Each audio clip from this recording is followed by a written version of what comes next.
Cool. Cheers, Fitzy. Welcome to the poddy. Awesome. Thanks for having me, mate. So good to have you on. I've been following your Instagram for a while, and it's a good source of motivation for me.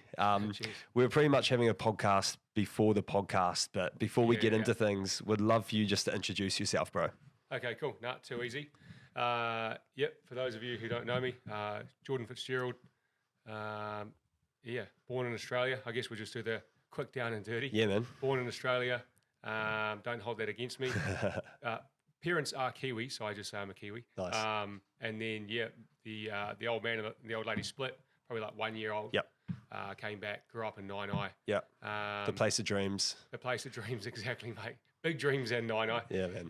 And then I think I was about 12 years old. Shot over to Australia, lived with the old man for a bit. Came back, joined the army, and was in the army for a stint. No doubt we'll tip that out. And then, now run a company called Warfighter Athletic up on the coast. Awesome, bro. Really keen to unpack your childhood a bit more. Obviously, you've done a large stint in the army, going to Afghanistan, and then transitioning now into the business world. Yeah. But what was it like for you? We're just talking about Nainai before the episode, not known for the place of opportunity. What was your childhood like, bro? Yeah. It's a real interesting one, eh? And I say it to people all the time, is kids are actually really resilient. And when I look back at myself as a kid, I'm actually really proud of the kid that I was. I look at myself and was like, fuck, I was a nice kid. Yeah. Probably more of an asshole now, to be honest. Yeah. I look back at myself and thought for the shit that we went through and the shit that I went through, man, I was actually a pretty happy-go-lucky kid. But in saying that, growing up in Nainai, it is one of those places where it's an experience. It's safe to say. But when I speak about my childhood too, I kind of like to also state that to this day, I still love my mum.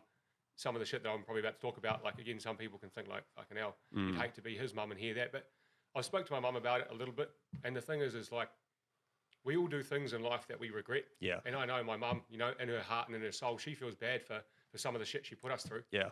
But the way that I kind of frame it to her is I'm just hoping that when I talk about this shit, I just hit a little Fitzy out there. Some kid that does, because we all have those days where there's some kid and your home life shit, everything's always going wrong, and it can get pretty dark from time to time, and then you just and then maybe just maybe they'll fucking hear one of these chats, one of these yarns, one of these podcasts, even an Instagram post, and be like, fuck man, if this dude could get through all of that and get to where he is now, then maybe there's hope for me too. So to kind of paint the picture, grew up in Nainai.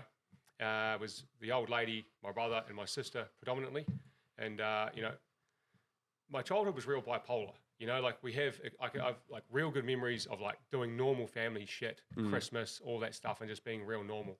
Even within our little society, we still had nice shoes and we still had nice clothes. If the old lady tried to buy us some say warehouse shoes, we'd kick off and we wouldn't be happy about it. So the essentials were always there. The essentials were always there. Excuse me. The old lady always worked her ass off. Sorry. You're good, man.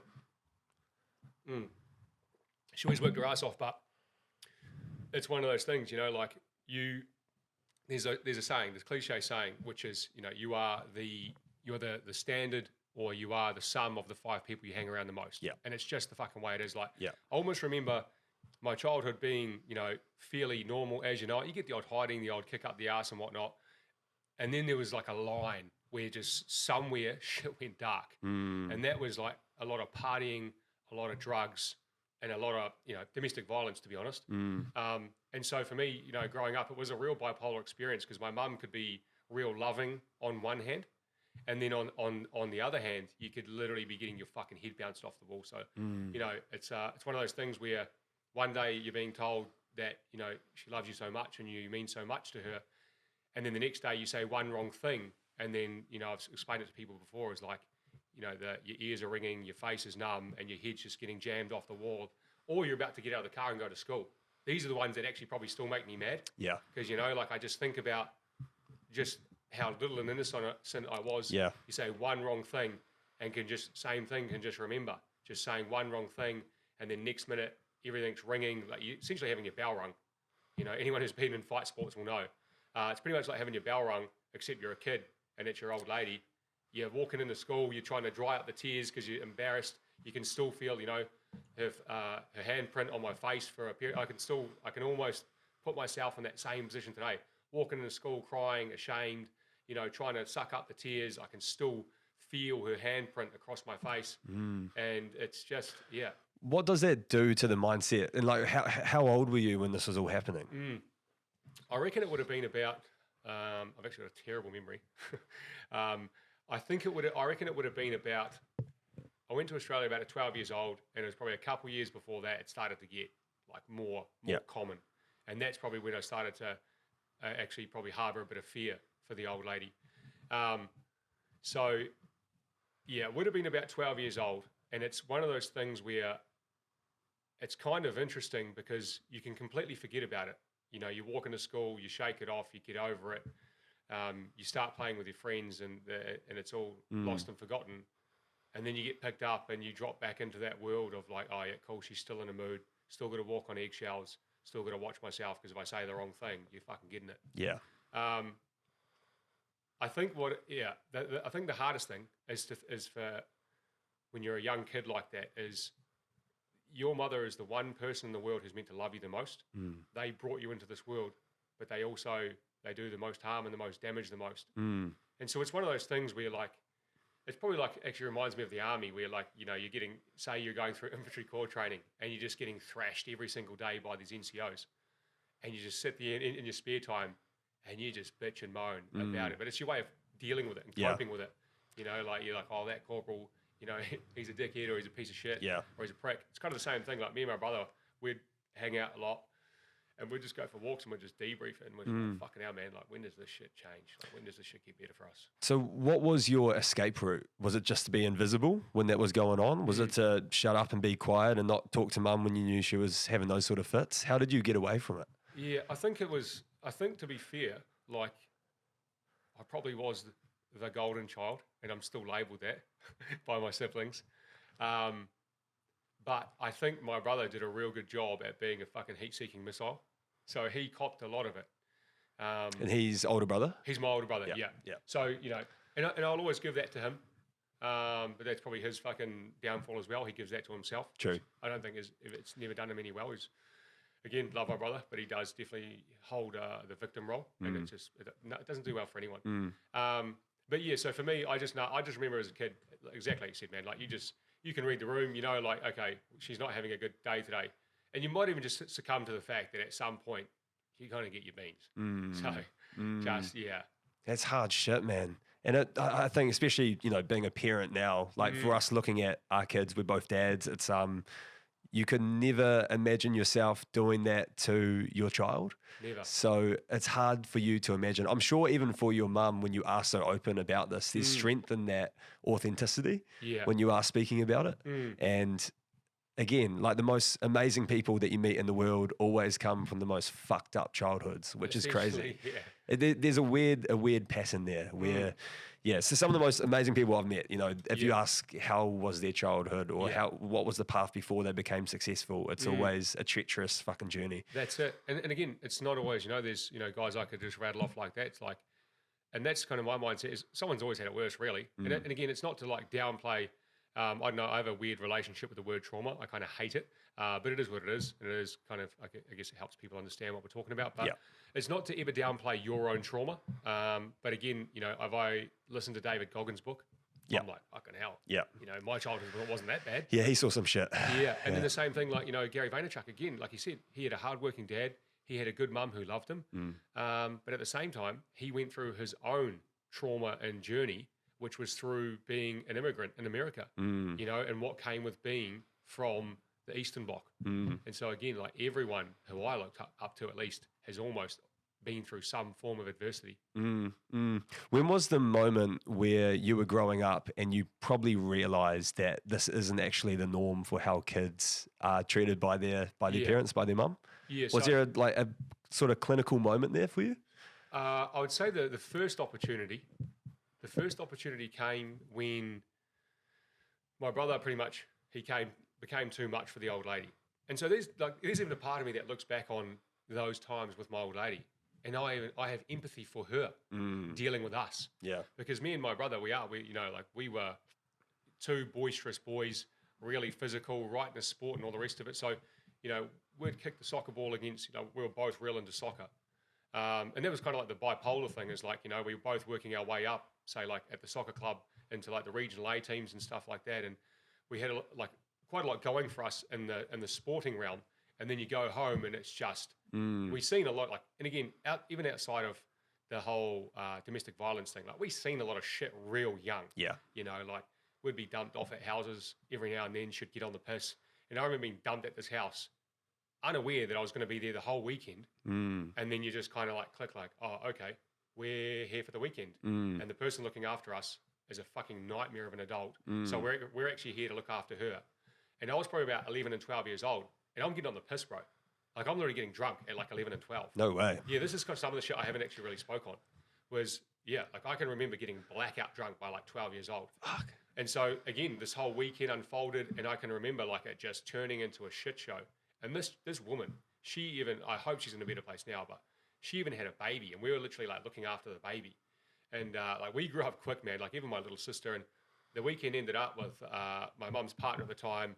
So my mum is bisexual. And so her partner at the time, her son, he was a bit of a prospect for, I'm pretty sure he was prospecting at the time, or at least he was just like a young black power. True. And he's in the black power now. He's probably in jail now. But I remember him like coming around, kicking in the door, losing his mind, freaking, police coming around the back of the house looking for him with like the police, like the dogs are going nuts. Fucking hell. We're hiding in the bedroom, like, and so I remember like all of this shit just starting to happen, and like even just my mum having domestic violence issues of her own with partners and all the rest of it. And so me and my brother, essentially, to get back on track, we were just at that phase where we knew the crack, like we knew what was going on, and we knew that like everyone gets a smack. And people would get a smack. People think like, oh yeah, I got hit by my mum and dad too. You're like, no, we're not talking about a smack. We're talking like rings on her fingers, like imprinted on the side of your fucking dome. Fuck. Like head bouncing off the wall. So she pretty much was farming him off to my dad. And I remember her reluctantly asking me. I remember we're sitting in her room and being on the bed, and I remember her just like the reluctance in her voice, and she was just like, "Do you want to go as well?" And I was just like, "Yeah." And she's like, "Do you?" And I was like, "Yeah."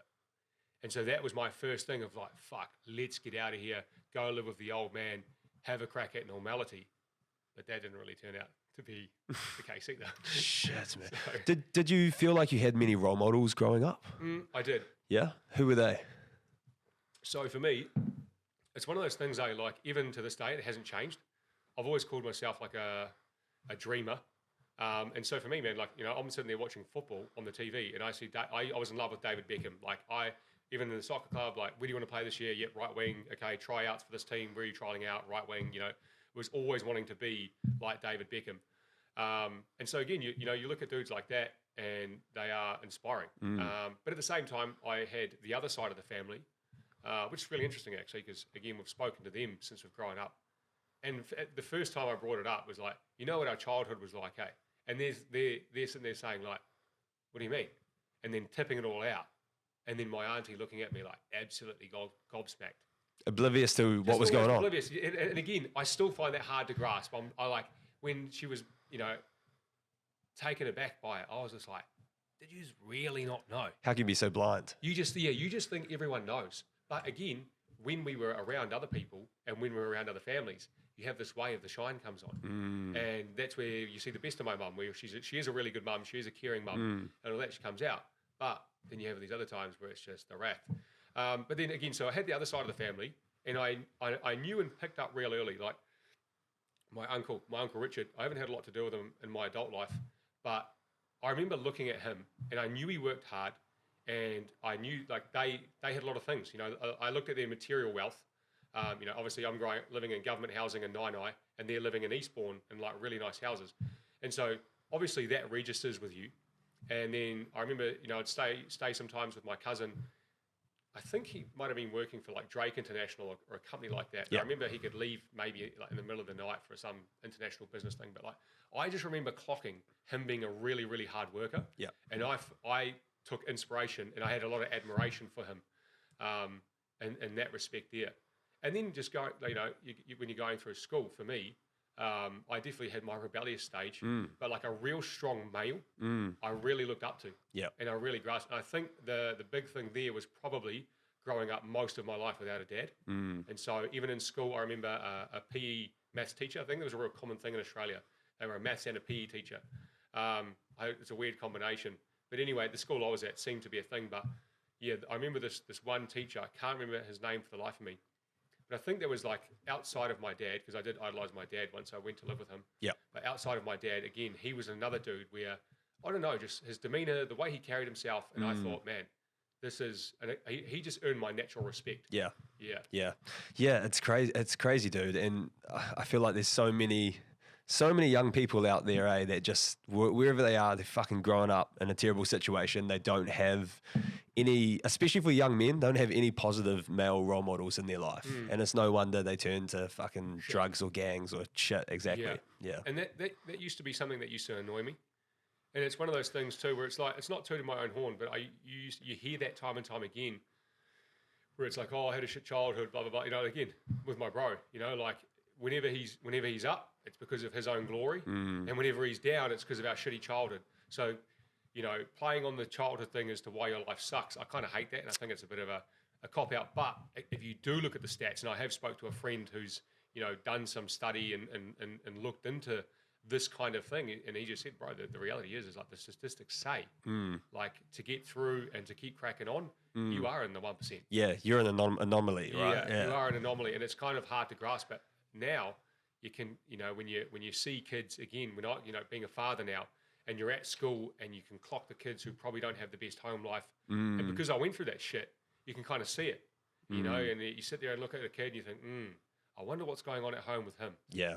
But again, it's one of those things where if we don't do things like this and put our own shit out there, again, I say to people, like, I don't get on here to, oh, my poor childhood, it was so bad. It's like, nah. Yeah. It's like, man, I want some kid to maybe hear this. Even some dude, could be a dude already same age as me or in his 20s, and he's still sitting there feeling sorry for himself, and then he thinks, fucking hell, I've got to stop feeling sorry for myself. I've got to do something. And it's even just changing the way you frame shit. So, I have been asked that before, like, did you have any positive role models? And it's one of those things where I probably would have answered like, nah, I didn't really, but I actually did. If I take a look, the other thing which I kind of state was we didn't have positive role models, but we had role models. The model that was the role that was being modeled showed you the path to ruin. And most people choose to model or to live the role that was modeled to them. But it's like, so my thing is this is like, I didn't have, my brother would say, we didn't have good role models. But it's like, bro, there was a role being modeled. It just wasn't a positive one. So we knew where it went to. So when you went down that path, where did you think you were going to end up? Bro? Yeah. And that's why for me, like, I'm not that big on drugs. I'm not into drugs. I don't really, going on out on a Saturday night and someone does a bit of MD, like fucking, let's be honest, that is fucking rampant these days. And again, I don't give a fuck. If that's what someone wants to do in their spare time, let their hair down. My thing is this: if you can go get blind drunk, slurring mess, don't even know what the day it is, black out, versus somebody, again, I don't want to sit here and endorse drugs, but again, MD is a little bit cleaner than someone who's a drunken mess. 100%. Just get a few hugs and stuff from time to time. People get it lovely, but again, it's for me, it's just like, I know if I hooked into that and just really embraced it, I look at my family, I look at my brother, I look at my dad, I look at my mum, even my widespread family.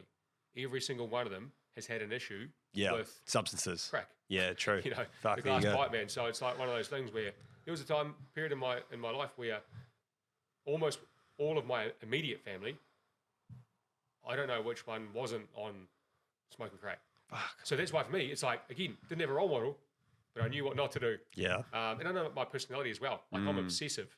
So again, I can either channel that obsessiveness into something positive, or it'll fall into something negative. Yeah, I guess going off your childhood, man, and seeing what you've been through, did it make sense for you at the time to then go to the military? Was that like a easy transition for you, or why did you want to start going to the military? Yeah. It was actually something I had an affinity to real young. So probably like most young boys, like I remember, you'd watch, I don't know, what's a good one? I think one I really remember actually is like Commando with Arnold Schwarzenegger. Yeah, bro. Rambo, shit like that. I used to have like an Action Man figure, just like, just like the toy, and your imagination. Yeah. I think there was one was Tigerland. Yep. And that was one based on training, but essentially had affinity to that side of the house real young. But actually, no, when I was in Australia, I had this random just want to be in the Australian Air Force. And I got obsessed, like I said, I got an obsessive personality. I got obsessed with becoming a fighter pilot. True. And again, it was real young. Like I said, I'm a dreamer, man. I've always been a dreamer. There was a slight issue. Not that good at maths or physics. Yeah. So, I was in Australia in high school, and I just had this passion and this drive, and I was like, fuck, I want to be a fighter pilot. How old were you here in high school? I would have been like 14. Yeah. So about 14 years old here, I reckon. And I just had this moment where I'm like, I'm going to be a fighter pilot, and I literally started studying planes and all the different fighter jets, and then we had the it was like it wasn't the Air Force, but it was like maybe it was like a cadet thing. Mm-hmm. I remember them coming to the high school, and if you went and showed interest, again, it'll put you into some junior program and whatnot. But as an incentive, everyone who turned up, you would get put in the draw to win a free trial flight in a Cessna or something like that. And I bloody won the trial flight. No way. Yeah, bro. So like, here I am, and I'm just like, mate, this is a sign. Unreal. I was like, this is a sign. And this dude said it to me. He's like, this is your path. This is what you're meant to do. It's just like, that's his job. He's got to sign up the kids. Yeah. So absolutely won it. Went and had that experience, and that was an amazing experience as well. Again, like growing up in Nainai, and then when like the stuff in Australia, haven't really touched on that, but essentially that whole thing turned into a fucking shit show. The old man had schizophrenia and all the rest of it, and that just became a like absolute nightmare. I was like last man standing. But anyway, so went through that, but then started putting more time and effort into like maths and all the rest of it. Yep. But man, I was giving my heart and soul to get better at maths, because I looked at the criteria to be a fighter pilot. And I picked it apart and was like, okay, cool. I need to go really hard at these subjects here. Yeah. And even the teachers were just like, man, what has happened to this kid? That's super cool. And I was putting all this time and effort into it, but these fucking maths tests would come around, and I'd think like, cool, I did all right there. And I'd get the results back, and there was just shit. I was just like, that's got to hurt the confidence, eh? Oh, it does, bro. And again, I know things now too, like, fuck, mate, the old lady, like if I was struggling with homework, again, you got a hiding for it called a dumb cunt. So wow. I had all these preconceived ideas as well that I'm not that smart. Yeah. Or I'm not that good at maths. Yeah. And it's one of those things I'm actually trying to correct now, where I even say to people now, like, I'm not that smart. And people are like, well, actually. Yeah. Yeah. And so now I'm trying to like not, again, it's that programming, eh? And like almost being careful of the way you talk about yourself. 100%. I had Jahan Castaneda on the podcast, who's like an award-winning journalist, and he's released a book, which is really, really bloody good. And his whole thing, he's battled with depression. Yeah. He talks about the way and why people are feeling so shit about themselves is because it's the story that they're telling themselves every morning when they wake up. It's that I'm shit at maths. My family hates me. I'm a bad dad. Yeah. But if you can help rewrite that narrative in your own mind, 100%, it can change the way you carry yourself. Yeah, 100%. But again, I remember, man, he is bang on there. I'll link you a copy to the book. Yeah, I'd like even that podcast, mate. I'll jump on and listen. I love it. But that's because that's something I'm hot on at the moment. And again, it's like, Gary Vaynerchuk said it before. It's like, stop believing the shit people say about you.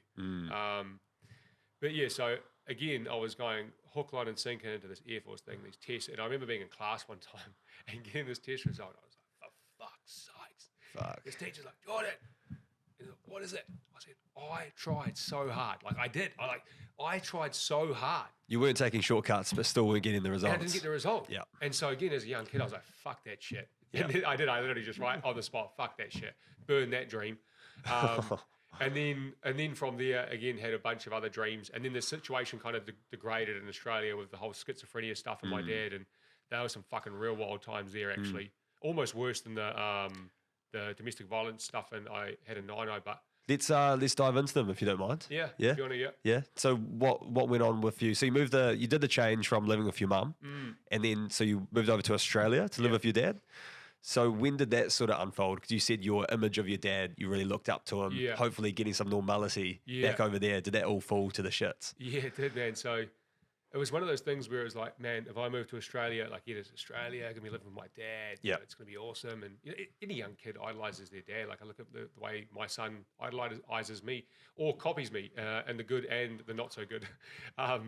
So moved to Australia, and it was moving in with my dad and his wife. And it was one of those things where turned up to the house like the first day, like getting off the plane. And I remember like his wife coming out, holding the washing basket and all the rest of it. And you're like, fucking hell, like I've made it. You know, like, well, I'm in some special place now. And I thought to myself, I'm like, cool, this is it. And then was there with my little brothers and whatnot. And then it just turned to fucking shit, bro, pretty much. A little bit of stuff, you know, at school, and most kids can probably, and young people can resonate with this, is moving's hard. That was another thing. Like, even though I had all this stuff going on at home, you know, when I was growing up in Nainai, I still had friends and you know, you've got friend circles and you belong to sports teams and you've got aunties and uncles and all that stuff. But you move to Australia and you've just got your dad and your brothers. So you turn up to school, you don't know anyone, no one knows you. So I remember like 3 months of just feeling like a loser, like an absolute loner. Like, I'd go to the library and I think I'd play this game called like Gold Mine or some shit, but it was all text. Like, you know, do you want to go to the field? Yes. Do you want to go to this? Yes. Do you want to start mining? Yes. You found gold. You know, like, it was a shitty game. Hanging out with my little brother, and it was really tough because, you know, I still had an image of myself, and still like probably had some wild confidence for who I was. And so again, it's like, I mean, I'm the sporty kid, I'm outgoing, normally do well in sports and all the rest of it. And then here I am, I'm just like, no friends. Wow. No one knows me. Whatnot. And as a kid, it does. That shit sucked. It probably sucked more than getting a hiding. Just like feeling like an actual loser. Yeah. But then made friends, started to have a really good life. And then at home, it just really went south. And so essentially, I think over the years, I didn't know too much at the time. And I'm still even learning about my dad. This is one of the things, you know, I'm still learning about my dad, culture, heritage, where we come from and all that stuff. And I can't speak enough of that. Like, culture does matter, man. And your family history and where you're from, that shit really matters. But Definitely. my old man, he had schizophrenia before, I believe, but he started to stop taking his medication. His marriage was falling apart. Again, we were real streetwise from growing up in Nainai. And so me and my brother knew she's having an affair. Like, right. His wife. Yeah. So oh, shit. she had booted the old man out, and so she was pretty much raising us. So like, fucking kudos to her for that. But at the same time, you know, like even her, like one time, I remember I heard it from an old lady. I didn't really know what it meant. But we were all sitting at the dinner table, and it was just, again, our stepmom now raising us. Yeah. And she was essentially blaming us for my brothers being bastards. But again, they were just bastards. That was, like, me and my brother, we were just, again, we just knew the crack. We knew how things rolled. And we were just like, you two are little cunts. Yeah. And so she was sitting there blaming us for it and all the rest of it. And she's just like, I remember her saying, she's like, you two are fucking cunts. And I was just like, I'm glad I'm a cunt. Cunts are useful. I just regurgitated what I'd heard my mum say once. She just comes storming over, and again, it was like, bullshit. Absolutely wiped the face off me. That one I probably deserved, to be honest. But anyway, so me and my brother, we were just well aware. She would be sitting there talking about, I'm off to the dentist in a mini skirt every other week. Yeah. You know, and me and my brother are like, come on, how many dental appointments does one have? And your old man was just oblivious? So he wasn't living with us at the time. Okay. Yeah, so he wasn't living with us at the time, trying to remember the sequence of events here. But essentially, at some point, she ended up moving out with a new partner, the dude she was having an affair with. The dentist. The dentist. He wasn't a dentist. So she ended up moving out with the dentist. The old man ended up moving back in, and that's where the schizophrenia started to really kick back in. And so initially, it just looked like him daydreaming, but for like hours at a time. Whoa. And you'd just be literally, like, he would literally sit like this, and he'd be on the end of the couch, and he'd just be looking out the door. And you'd just be like, Dad, what are you... But again, we didn't know at the time. The dude was on another planet. Fuck. But that really escalated. And it was at a really weird time, because it was at a time where I kind of started to rebel for the first time properly. My brother at this stage, he'd been rebelling like fuck for a long time. Like, at this point, he's found drugs, and he's found girls, and he's found all the nefarious shit in life. And how old are you at this point? At this point here, this is probably coming into like, that 13, 14, 15 bracket. Okay. And then it just went haywire where like he's talking to himself, like constantly nattering away to himself and questioning stuff and just doing some real crazy shit. My brothers end up going to the spreading to the four winds, and it's just me and my old man, and we move into a house together. Actually, my little brothers might have moved in with me there, or at least one of them, and then he ended up leaving, and then it was just me and my old man. So at this stage now, his schizophrenia is like at a peak. Fuck. So I could be sitting there with my mates, and like they're literally like, Jordan, your dad is nuts. And I'm like, I know. And he'll literally be sitting there like laughing, like me and you are. And he'll be sitting here talking, but he'll be saying like something, and then he used to have this real sadistic laugh. And he'll just be sitting there and be like, bro, that's fucking terrifying, eh? Yeah. So it got to like essentially, it got to a head where I was essentially wiping his ass. Like I would be staying with friends, or I'd be at friends till late at night. He would be just fucking essentially like a full-grown child. And so I'd have to like do his washing, clean his dishes, clean the house and all the rest of it. I was like Mother Mary, but I was kind of always that way. Yeah. I think it was my old lady kind of fucking bred it into us early, you know, like you'd be the man of the house quite quick, right? Yeah. So you know, if growing up with the old lady, if you didn't, you know, vacuum and make your bed before school, you got to fucking, again, you got to hide it. Hiding, yeah. So I've always been really clean. So, but again, I was like wiping my old man's ass, and he'd go out every now and then, and he had these letters. And in these letters, man, like I would go up to my friend's house, I'd take these letters, his mum would make me a cup of tea, and I'd just sit there just like reading over these letters, like what's going on in this dude's head. And he was just fucking class A batshit crazy. Like government scans on the window, people are after him, you know, fucking microchips in heads. Wow. And he would like, I'd have friends over, and he would literally just pick up the phone, call the police station and say, tell Mike such and such to stop following me and tell him to get the fuck out of my head and stuff. No way. Crazy, bro. So the day that I decided to leave that place was a lot of shit had been going on with the schizophrenia. And like there was two main things. And the first thing was I heard him in the bathroom one time. And I was in the cupboards, could have been making something to eat.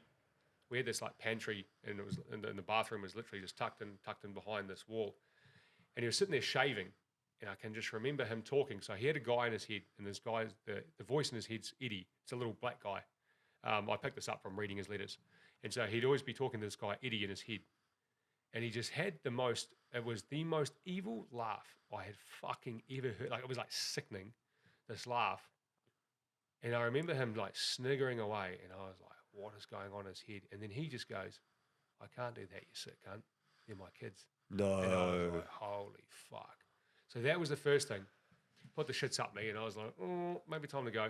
Fuck. And the other one was he started just like losing it randomly. And so it was probably like, I don't know, maybe 2 a.m. one morning. And he just starts like fucking erupting. And again, all my brothers are gone. Everyone's gone. It's just me. And every day you're listening to this dude talk to himself. You're reading these letters and whatnot. You're hearing those comments. And then he just erupts in the middle of the night. And he's just, get the fuck out of my head. And he's literally screaming at the top of his lungs. And so I drag my drawers across the door. And I'm like shitting a brick. Fuck. And this is after you hear him, like a few weeks after you hear him say, can't do that to my kids. Yeah, it might have been the other way around. I might have had this scenario first, then heard that. Yeah. Actually, it was. I think it was. Like I said, I got a terrible memory. No, so it was. I had that scenario, screaming, and then the next day, you know, the sun comes up, you open the curtains, it's a new day. He's still talking to himself, but he's not angry and shit. And you just grab your school bag and bomb burst. But after that, and then obviously been reading his letters and know what's going on in his head, and then hearing him say, I can't do that, they're my kids, you sick cunt. That's when I was like, time to go. And so I just literally rammed a bag with shit and just fucking went to go walk out the door. And even it was kind of weird, eh? Like at that time, again, I feel like my dad was gone and just like whatever that was was there. And it was almost like he knew. And he kind of stopped me. He's like, hey, and he never did it. It's a real weird thing to look back on. Like he never ever like knew what I was doing or gave a fuck. But on this one time that I was walking out the door and it was like, for good, he stopped me and he was just like, are you all good? I was like, yep, just off to see, I think my mate Josh it was, who I ended up living with for a while. It's like, yeah, I'm just off to see Josh. And he's like, okay, see you in a bit. I was like, all right, see you, Dad. Walked out the door. Seen him once more after that. And then I haven't seen him since. Wow. Yeah. But to this day, you haven't seen him since? Nah. Do you keep in contact with him? No, I don't know where he is or what he does. Wow. Nah, I've heard a few stories. I came back from Afghanistan and I tried to touch base. But again, we were talking back and forth and shit and just said, hey, he's got back from Afghanistan, blah, blah, blah. And then, yeah, he just kind of seemed almost like my old man. Mm. And then it was just like, he's like, oh, who is this? And I was like, here we go. Yeah. How'd you get this number? And I was like, fuck off. Just hung up. Oh, I'm done, bro. Mm. So it's hard, man. Like that shit, I'm not going to sit here and say that doesn't affect me or hit me. Like that does create a sadness within me. Yeah, that's your dad. It's my dad, man. You know, but at the same time, my brother's trying to find him again to this day. But I don't know. For me, anyway, in my head, it works by going, you know, our dad's gone, bro. You know, like the dad that we knew that took us to, because there's good memories. Yeah. You know, it's easy to focus on the negative, but like I've got good memories. Like he would, you know, pre-season, like I got into rugby league over in Aussie. Obviously, it's rampant over there. But I again, obsessive. I'd be in the backyard running drills in my spare time, doing my own training. And so he'd take us out to Bribie Island and we'd be doing like runs on the beach and we'd be doing all sorts of shit on the beach and that. And, you know, even if he was crazy, it's still crazily nattering away, take us out to Bribie Island to go for a run to prepare for the rugby league season coming up and blah, blah, blah. So there are good things about him, man. That's a fucking crazy story, bro. Yeah, That's a crazy story. Yeah. That is wild. It's the light version. Fuck. Yeah. That's insane. Probably one of the craziest stories I've had on the podcast, actually. Yeah. So yeah, you get the badge of honor for that one. But yeah, man. So fuck, you've had a childhood and a half. Probably not many people have. You know, everyone's had crazy shit, but that's fucking extreme. And I never knew any of that before meeting you today. Yeah. So, yeah, if we move to going back to the military again, so you got this opportunity through school and you won this competition. Yeah. So you got on like a sort of plane. Yeah. You flew on this plane, inspired the fuck out of you. Yeah. What were the steps there from you being like, okay, I want to take this as a career? Yeah. So pretty much, so that was Australia. I came home. Pretty much came home under the guise of the doom and gloom is about to stop, by the way. But I came home under the guise that my old lady had turned her life around and she was doing really well for herself and shit. And I was like, okay, this, you know, my mate Josh, who I was living with, he was fucking awesome. His dad literally treated me like fucking, he was the son that he'd never had. He treated me he treated me like he loved me more than he loved his own son. Probably actually is an issue for my mate to this day if he took that out. But I felt like I was a burden. And so I thought, it's time to go home, hang out with my own family and get on with my own life. So I came back home. The old lady, there was again, we were reassembled. It was me, my brother, my sister, the old lady living together once again. But it just became, you know, real, again, my fucking filter's like dwindling now. Like when I say to people, I was like, man, I was such a nice kid. You know, I said like, I can see how like I slowly hardened over time as well. Totally. And who I was. And I got to the stage where too, like again, like we could make a comment about dinner now and she'd start crying. And so again, at the time, we didn't know what the fuck I was. I can now, as an adult, look back and go, oh, she was depressed. She had depression. We didn't know that. So pretty much got to a point where like she was fucking depressive, suicidal. And so again, you're just like, are you fucking kidding me, bro? Like, are you fucking kidding me? And I remember walking down the street and talking to my brother. Pretty sure I can remember I was actually crying at the time. And I was just like, again, I was like, bro, like, this is fucked. And that was probably like the tipping point of where it was like, we actually like just pinned it. Like, our childhood sucks, bro. Like, our parents are fucking useless. And it was just, at that point, I'd already been thinking about the army as an option. And, you know, my brother, hats off to him, because I don't know what I would have done if he didn't say it. Maybe I would have still done it anyway. But I remember my brother just looking at me and like with full emotion just saying, you got to go, bro. You got to go. Because he knew he wasn't. And so that was it.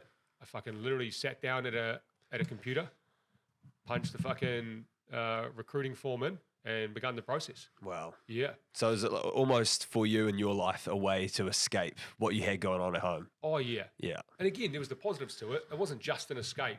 I literally would always be on the army website and I'd be looking at the infantry and I'd be watching, you know, I remember being like on YouTube, you know, old school YouTube, and I'd be like, you know, New Zealand Infantry Regiment, and just like watching these dudes train and watching these fucking dudes in East Timor and anything I could find on the New Zealand Army. And I'd look at these savages and think, fuck, that's where it's at. And it was just one of those things where it just came like, fuck, I can either stay in this shithole situation, or I've got to go make something of myself. And that was it. It was the army was the only way to go and make something of myself that I could cling on to and get me the fuck out of there. Yeah. And you spent 10 years in the army? Yeah, just over. It was something over 10 years. It was over 10 years, but like maybe like 10 to 12 years, somewhere in there. Yeah, somewhere in there. Yeah. And you spent some time in Afghan as well. Yeah. Yeah. Can you speak what the hell is that experience like to a basic civilian like me? Like I've seen war movies and shit. Is it as much as it's sort of divvied up in the movies where there's the Taliban, and can you just speak on that, bro? I'd love to hear. So Afghanistan's really interesting, especially where we were. So the way I like to explain it to people as well is like some people are like, are you okay about talking Afghanistan? Like, to be honest, like where we were and just the way that my mind worked. And I don't like to downplay it because dudes still did come back with PTSD and every trip was different as well. But for me, like, don't get me wrong, had some phenomenal experiences there. But there's a big difference between southern Afghanistan and where we were up in Bamiyan, up in the mountains. Right. And so it's even like they're different people.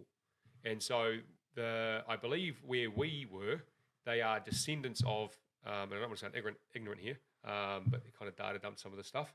But they are descendants, I believe, of like Genghis Khan. And so Mongolian descendants. And they look different, obviously. And then you've got like the Pashtun, and they look more Arabic, right? They look more Arab, sorry. And so again, there's a vast difference. But in saying that, it's still a war zone. You still think people are trying to kill you. And at 19 years old, it's a fucking hell of an experience. So I actually loved Afghanistan, And the way that I say to people is like, honestly, like at 19 years old as well, like you don't really give a fuck. Even my brother's like, oh, what if you die? And I'm like, bro, I won't know. True. You know what I mean? Like, I get zipped up from the lips up. I'm like, mate, the lights are going to go off. Obviously, there's this ripple effect that happens afterwards, and there's all the sadness and all the rest of it. But like at like 19 years old, when you've been through all this shit, and then you join the army and you join this family and you get surrounded by this culture and you get clued into like the culture of what it means to be part of like Ngāti Tūmatoenga, and it's a brotherhood, man, and it's a savage brotherhood. People talk about a brotherhood and they think of this like real tight bond. You're like, yeah, it's a tight bond, but it's a Shark Tank, eh? It's a fucking Shark Tank. Yeah. It's not like, it's a brotherhood. Think about what it's like with your brothers. If you fuck up, you know about it. Like, what does your older brother do? He picks on you. He beats you up. Like, it's the same shit. But again, so Afghanistan was a real interesting experience in the way that in modern society, we complicate life, eh? Yeah. You know what I mean? Like, and so when you go to Afghanistan, you just like, it's like, okay, what is the mission for today? Like, where are we going? What are we doing? What's the mission? What's my objective? What's my focus? And then it's like, okay, is my vehicle good? Is my guns good? Is my team good? Whatever skill set that you have within the team, because normally everyone will have like an extra skill set. It's like, okay, what are you doing specific to your skill set? And so for me, I was real fortunate. We had some Australian intelligent operators come over, and I got to do a TSE course, which is Tactical Site Exploitation, which essentially is turning the battlefield into a crime scene in order to essentially prosecute these dudes who are fucking trying to kill us and Afghan civilians. So it was when Afghanistan was moving, I believe it was moving to at the time into more of a prosecution phase. But again, at 19 years old, like I took this shit real seriously, fucking, again, obsessive, loved it. And so when we went to Afghanistan, I was down south in a place called Scott Base, and we were on a winter rotation. So actually, the most dangerous thing down south was mostly snow and avalanches. True. So I said that to people, was like, you think you're going to go to Afghanistan and be in gunfights. Mate, we're like scrapping for our lives with these huge avalanches all around us. And wow. You'd go massive mountains, eh? Right. And then you'd go through these mountain passes, and then you'd come back maybe a week later, and you're like, fuck, where's the road gone? So you got to pay the locals to help like dig you through and all the rest of it. And during that time, like the first half of my tour, we had my best mate, his patrol, they got contacted, they got ambushed. And I just remember then, I just felt fucking like, I remember just feeling like a spare prick. Because here I was all the way in the south of the province, miles away from the most dangerous area of the province. Like my best fucking mate, two of my best mates had just been like ambushed. don't know what's going on. We can just hear the radio chatter. Wow. Which is like contact, wait out. And I remember we just came back from a patrol, and I was a machine gunner. Again, 19, don't have a huge grip on your emotions. Yeah. And I'm an emotional dude, you know, like I show my emotions, and I'm emotive, and if I'm excited, you know, if I'm annoyed, you probably know. And so I remember like packing the truck, resorting the truck out after a patrol. And I remember just fucking grabbing these ammo tins, and I'm just like heffing them into the back of the fucking truck, just like furious, absolutely furious. And then found out, obviously, no one had been killed. The boys were all good. They got back to Kiwi base, and that was all good. You know, we had a few jobs and a few tasks down there. We met up with some local Afghan warlords, and man, even just that, these dudes, it's like out of a movie, bro. Like they come riding down out of the hills, and they've got horses, and they've got like it's like essentially like a saddle comforter, a blanket that goes underneath the saddle, and it looks like something you've seen out of a fucking Rambo movie. Wow. And, you know, one of them, at one stage, I went to get on a horse, but the horse didn't end up liking me, and I was, like, really wanting to get on this horse because I was a machine gunner, so I was carrying all this ammo, and I was blowing day. I had a real bad back, and we were in the highest part of the province, and it just seemed to be amplified by altitude. Yeah. And so I was about to get on this horse, but then this warlord literally grabbed my machine gun off me, helped me up onto the horse, and then the horse was being a prick, so he helped me back off, gave my gun back. But, like, even just me and this dude handing this machine gun back and forth like it's a fucking, I can be past the butter. That's crazy. Yeah. When you say warlord, what is a warlord? So essentially, he's got his own valley, or his area, where he's essentially a commander. Right. So if you think about it here, right, instead of thinking think about like the police. For Wellington, you got the Wellington district. He's going to be a police commander who's in charge of this district. He's going to manage. Obviously, he's going to have probably key outputs from government about how he manages and polices, and it has to be in line with, you know, government initiatives, outputs, and everything that they want to do. And he just manages his little crew to police this area. Well, the warlord, he doesn't answer to fucking anyone but himself. But again, it's the same thing where he's got people who are loyal to him if there's disputes. So we'd do, say, a humanitarian aid drop. We'd call up the local warlord and be like, hey, we're going to have a fucking aircraft flying over at this time. They're going to be dropping a bunch of food in. So it's not, you know... Not a surprise or anything. So it's not fucking like a savage fest. Where everybody's just trying to take everything for themselves. We're trying to look for equal distribution. You call up the warlord, bro, so I've seen it clear as day. Everyone's just like ravaging because it just literally comes out of the sky. Food comes falling out of the sky, bro, into this valley. Fucking the pallet hits the ground, fucking rice and shit's going everywhere. It's actually not as clean as it should be. And then this warlord literally fucking rides into the DZ and everybody just stops touching shit. Whoa. And then, and he's got the Makarov pistol and all the rest of it. And again, he's just like, right, cool, this is how it's going to roll. Boom, boom, boom. And everybody starts working under this dude. Like, they just do what the fuck he says. Far out. So they carry like a lot of weight. Yeah. A lot of weight. Yeah. Shit. And were the locals in Afghan, were they receptive to you? Or did you get met with some pushback? I'm sure it wasn't all easy with the locals. Yeah, so it's actually really interesting, eh? Like the people in Bamyan, they actually are like relatively like pretty nice, like pretty good people, pretty nice people. So after being down south, we ended up getting snowed in, shit show, got pushed up north. So when the melt happens and it's getting closer to fighting season, the patrol that got hit with my mate and that had more numbers. I was keen as fuck, so I got chucked into the patrol. So now I'm stoked because now I'm in the patrol that got contacted and fucking I know that my chances of like getting in a scrap, and again, to most people, they sound like this sounds stupid. That's what I'm thinking. I'm like, what is it in your mind that's like, I want to have contact almost? Yeah, and the only way to explain it, and it's the way that's always used, the analogy that's always used is it's like, just look at rugby. It's the best way that I can explain it. Is like, again, imagine making, even just the Wellington Hurricanes, imagine making it the Canes, you know, like you're training with the boys, you know, like you've got a legend like Dane Cole sitting there. Colsey. You got Colsey, you got the Barretts, and you're like fucking, wow, Bodie's got up north now. But anyway, you know, but you're sitting there and you're looking around at all these dudes, you're like, fuck, I've made it. And you turn up to the stadium and you're fucking on the bench and you're like, yep, this is it. And then a whole season goes by and you don't get put on the field once. That's a great analogy. There's just something in you just going, this is fucked. True. So it's the same thing, you know, like you join the infantry and you know, it's not just Because that's what you're trained to do, right? That's right. And you go through, like, there's a trade model, there's progression, there's career progression, there's banding, there's courses. You do all these courses to level up as an infantryman and as a warfighter. And so, again, when you join the infantry, you're training to go to war and fight. You're training for, people, and I've said it before on my junior leadership course when we had like essentially what I'd call now in business a brand manager, but it's the NZDF brand manager. And we were talking about brand and public perception. And I said, I think the real issue is, and it comes like when people hear of like, Kiwi troops in contact, everybody seems to be so baffled and blown away like, oh my God, I can't believe there's Kiwis in combat. You're like, when I joined the army, from the time I got in to the time I got out, we didn't train for peacekeeping operations. And that's what everyone thinks we do. They think we wear a blue hat and we walk around doing peacekeeping operations. From joining through basic training, infantry corps training, all the way up to becoming a commando, we train for fucking war and violence. Obviously, there's a whole layer of,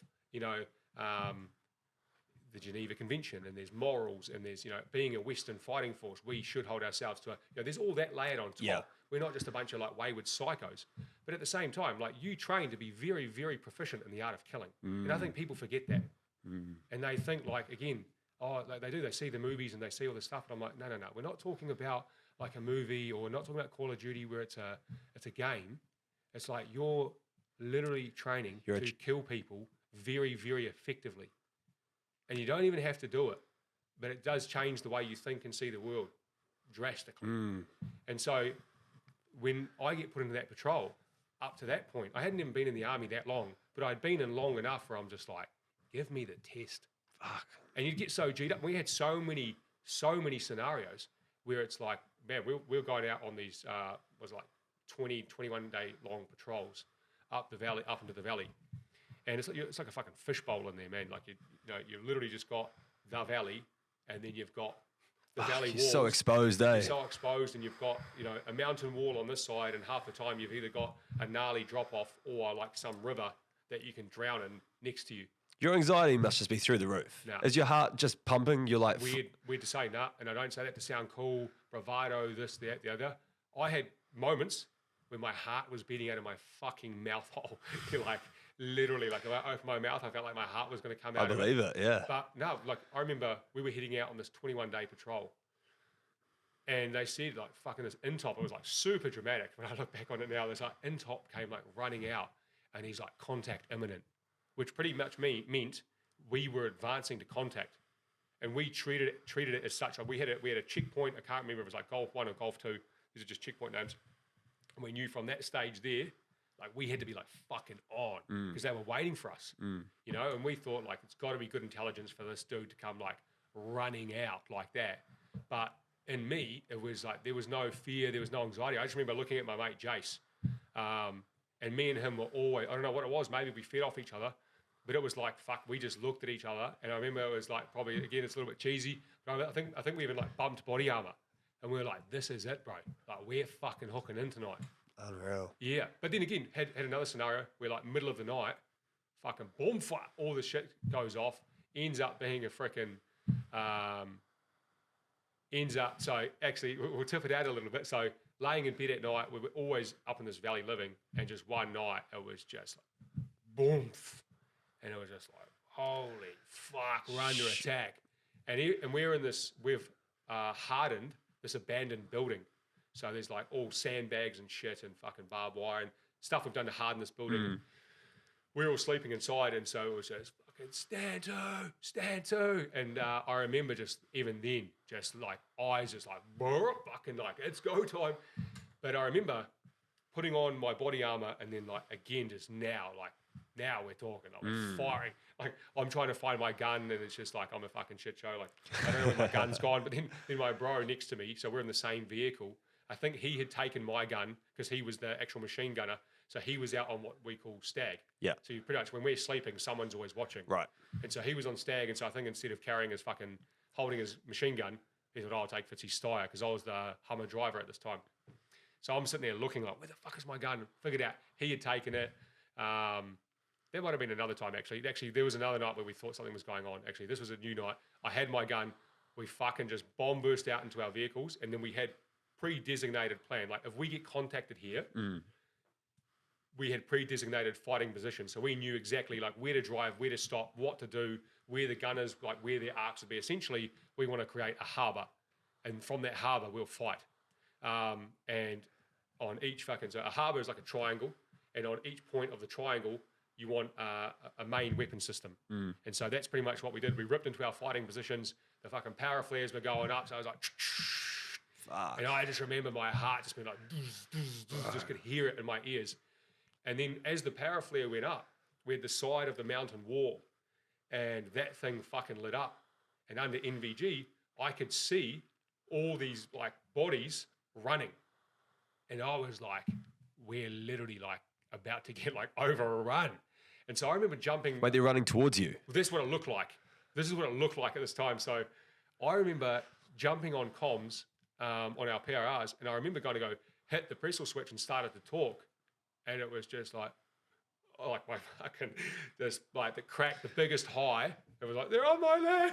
Just like, I was just like, oh, fuck, that sounded terrible. But like, I was shitting a brick. My machine gunner just like traverses around. In a Hummer, you've got like a little black knob that you can pull, and you can just like crack the window like that. There's a bulletproof glass.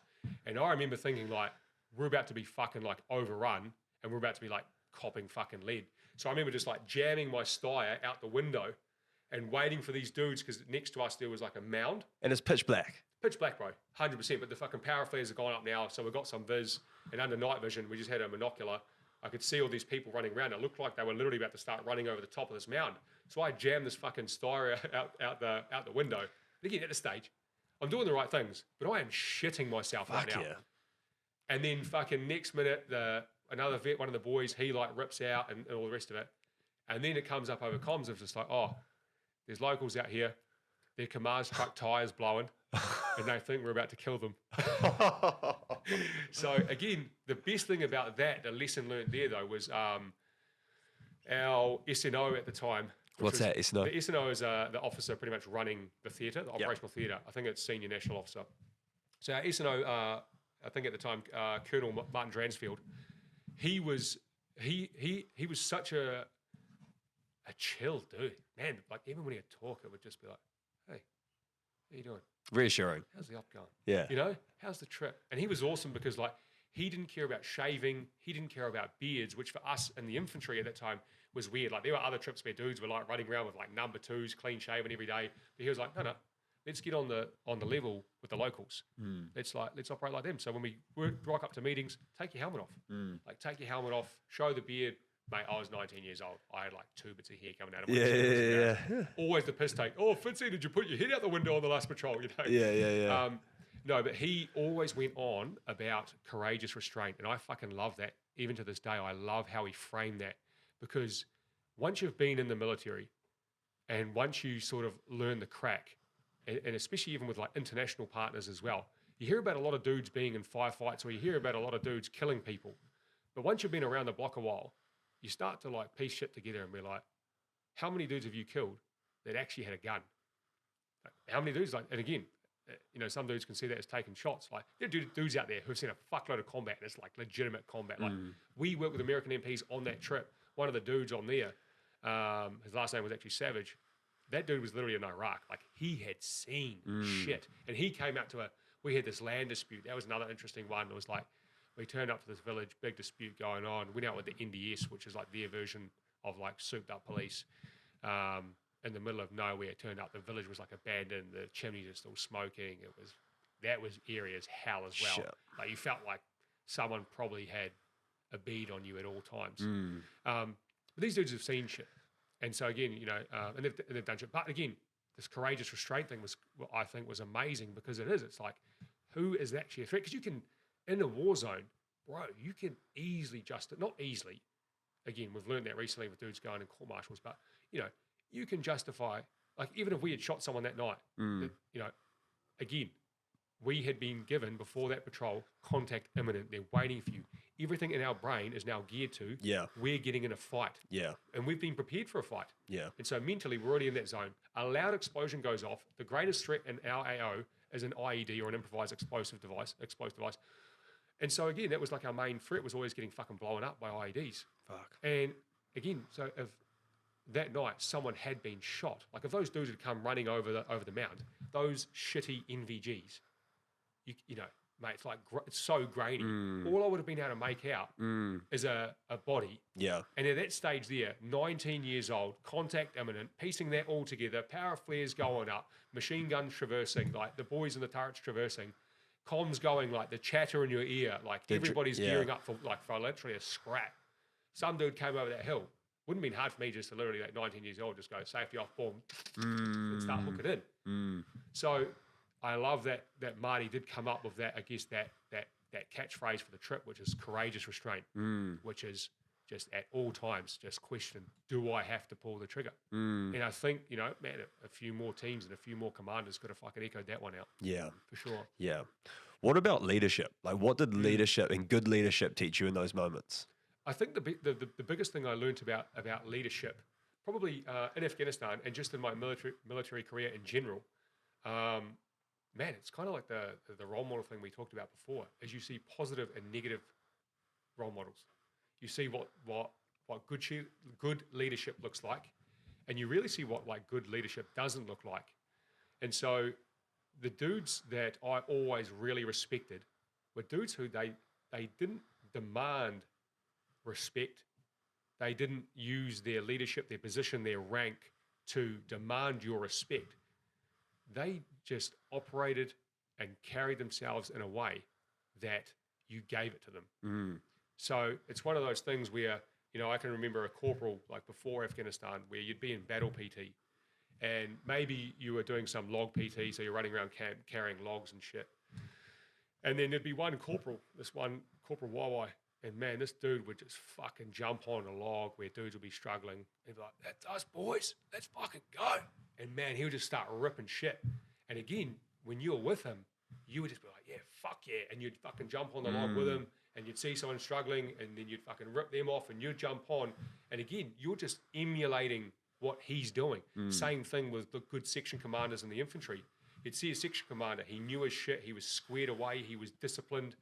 He was, you know, a lot of dudes lead from a place of ego. You know, a lot of dudes in the infantry, bro. Like the reality is, we all come from broken homes. Yeah. Like all of us had fucked childhood. If you're in the infantry, chances are you probably had a fucked up childhood. Yeah.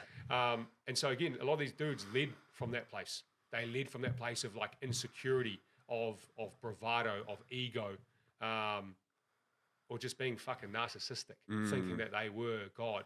But yeah, I learned in those times, like even if in Afghanistan, both my patrol commanders were phenomenal. And the reason they were phenomenal, again, was because at all times, they acted like they wanted to be there. There are leaders over there. They don't act like they want to be there. They literally would prefer to be at home. And that's real common. Like you can be on ops with a bunch of dudes and you think, you know, like everyone from the outside thinks like everyone's a stone cold killer or a savage or whatnot. I remember even being, you know, on that trip there and just like the amount of dudes whinging and like talking about going home. I'm like, the fuck are you talking about? Like, why are you here? Why did you join the army? Like for me anyway, at that place and time was just like, that was the only place I wanted to be. And so both my patrol commanders that I had down south and once I moved up into the north, man, they were just dudes who just led from the front. They were keen to be there. They knew their shit. They were squared away, but they also gave you respect and they gave you responsibility. That was a real big one where they didn't like micromanaging. Anyone can relate to this. Everyone hates a fucking micromanager. Fuck yeah. So, you know, our patrol commanders were like, right, cool, sweet as boys, we'll be back in camp, for example. He'll be like, right, time is blah, blah, blah. From here, you boys are stood down until tomorrow. Tomorrow night, we're going to be pushing back out. Before we push back out, you boys know what to do. Make sure we're good to go. Make sure the wagons are good to go. And fucking, I'll see you boys back here tomorrow at lunch. We'll have our fucking brief and then crack on. So from there, no one like goes and fucks off and just like does whatever. We all literally start emptying out the vehicles. We get the rubbish out. We look at all the ammo tins. We make sure everything's, you know, restacked. Where are our fucking rockets? Where are all, you know, where is everything? Is it where it needs to be? We clean the wagons. We refuel them. We get fresh jerry cans. If we need to, we go get some fucking fresh ammo, whatever it is. And we just make sure our shit's good to go. Then we go take care of ourselves and we fuck off for, you know, a couple of hours before going to sleep, waking up, getting ready to go on patrol the next day. So leadership, yeah, for me, it's It's dudes who literally just like lead by example. Yeah. That's probably the best way to say it. It's Yeah. just, there's a long way of saying lead by example. Yeah. Yeah. Were you happy with your time in Afghan? Were you happy? Were there times where you wanted to go home, or was it, when you look back at that as a memory now, is that a time where you look back with like happy memories? Yeah. No, I do. I still do. Yeah. No, I like to say to people, and again, it's not to sound cool. Like I don't need to impress anyone. I don't need to try to create a character. Like I'm unapologetically me. Nah, I fucking loved Afghanistan, and even my patrol commander, probably my first and last patrol commander, can attest. Like as we're winding down to the end of our trip, there's no two ways about it. We just wanted to go out with a literal bang. Crazy. Like we wanted to have scrap before we left. And I remember just sitting there chatting, just like we just knew, chances are it's probably not going to happen.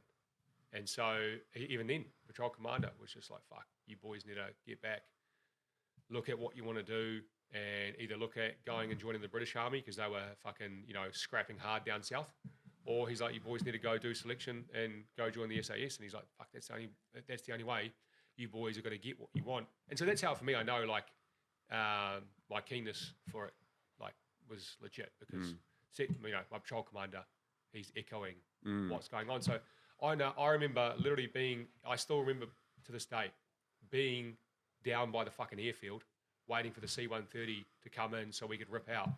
And I was seething, bro. I was fucking seething again. It's like, and man, at like 19, I think when I left I was 20 actually, so I would have been 20 now. I had my birthday in Afghanistan. Yeah, my 20th Give you a birthday. cake? Like, do you have like a cake? Like, I don't remember. Nah, I don't. Well, maybe they would have.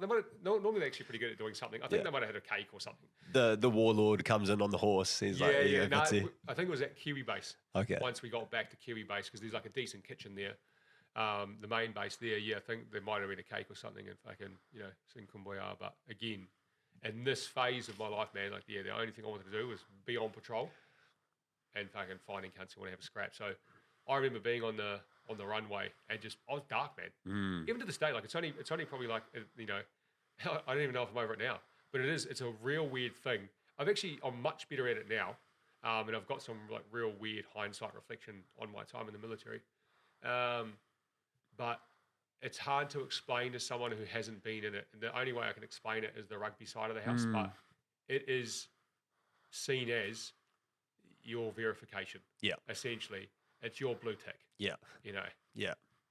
And so for me, going out of there, even all these scenarios, look, like we did fuckloads of night ops. We had cops shooting each other up. We were rolling in all that, thinking like, here we go, boys. We're about to scrap the cop box up the road, and just like nothing eventuated. Became so close. And again, for me, I remember just being on the runway, getting ripped out, and then just being fucking seething. But then again, I've got to be thankful because I do know dudes, and this is where my hindsight or my maturity comes in now. Is like, I know dudes who have seen a fuckload of combat, bro, and they're not good. Yeah, and they'll never be the same. No. So I have to be thankful for that. There can be some dudes that are like, you haven't killed anyone. And you're just like, is that actually what makes you better? Is there still that sort of culture within the army where people are like that? I wouldn't say it's like at the forefront, but it's definitely it's interesting. I've actually had this conversation with a good friend of mine. He's a phenomenal player. Even as a friend, to me, he's a very aspirational person, just as a human and as an operator. But even he's like I say, even in the SAS, there's a 1% of the 1%, and he's that to me. And we've spoken about this before in depth. And there's some dudes, out of America who have I can see a lot of combat too. And I've seen it as well in guys where like some dudes do see combat or they do see things, and one, it either fucks them for life. Like I've got friends that I can FaceTime and I can just be looking through the screen and be like, man, you're not the same dude, And it's sad, man. It's fucking real sad. And then at the same time, there's dudes who see combat and it's like their ego explodes and they're phenomenal. But when you get back to like camp and there's rank and there's career progression and there's trade model and there's coursing, that requires organisation, it requires professionalism, it requires a passion to teach a skill on, And that's where I got real passionate, especially in the end of my career, was like through teaching and passing information on. And I got passionate about running really good fucking training. And again, guy, can't remember the name of the podcast actually. It's is it Andy Stumpf? Maybe he spoke about it. Oh yeah. I can't remember if it was Andy Stumpf, but we spoke about this in depth. Where I think maybe it was Andy who kind of brought up the concept, which is where even Andy talked about how, like, you know, when he's running training, or whether he's training with dudes, half the time he prefers training with the dudes who haven't seen combat because they don't think they've made it. True. And they've still got the hunger and the drive and True. the willingness to learn and to be better. And that pursuit of excellence is still alive. There's some dudes, you know, like once they've had that scrap, it's like, oh yeah, tick, cool. Tick box, yeah. I'm the man now. Yeah. But yeah. But yeah, for me, it's still there. Going back to transitioning from the war back into normality as a civilian, what's that like? Yeah, again, for us, and I can only speak to my own experience. For me, again, it wasn't lost on me, like the difference between southern Afghanistan and Barmy and where we were. There's still a threat. You still had plenty of opportunities where you at least, opportunity. You had plenty of scenarios where you thought you were either about to be in a fight or you're about to be blown up or whatever. But for whatever reason, I don't know if it's a God-given talent, I actually didn't give a fuck about myself. And like I said, I had those moments where my heart's beating out of my mouth. My thing was always my mates.